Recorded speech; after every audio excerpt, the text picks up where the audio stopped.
আল্লাহ তাআলা বলছেন, বান্দা নাফরমানি করে নিজেকে নিরাপদ ভেবো না, গুনাহ করে নিরাপদ ভেবো না।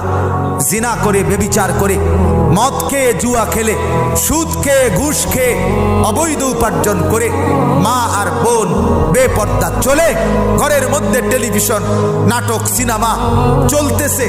এই অবস্থায় রিমোট হাতে দেখতে দেখতে ঘুমায় গেছে।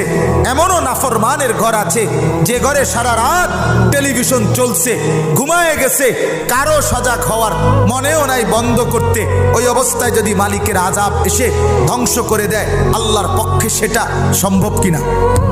কথা বলেন। কওমে লূত রাত্রিবেলা ঘুমাইছে, আল্লাহ তাআলার নাফরমানি করে, জিনা ব্যভিচার করে, পুরুষে পুরুষে অপকর্ম করে, আল্লাহ তাআলা ফেরেশতা পাঠাইয়া, আল্লাহ ওই রাত্রে ফজরের আগ টাইমে আল্লাহ তাআলা বলছে, সাতবক জমিনের নিচের মাটি উপরে উঠাও। ফেরেশতা উপরে উঠাইয়া প্রথম আসমানের কাছে নিয়ে গেছে। আল্লাহ বলছে, এবার উল্টাইয়া এই পুরা কওম একসাথে সাতবক জমিনের নিচে মাটি, সাথে সাথে নিচে আসার মারো, একটা আসার মেরে সাতবক জমিনের নিচে ধসায় দিছে।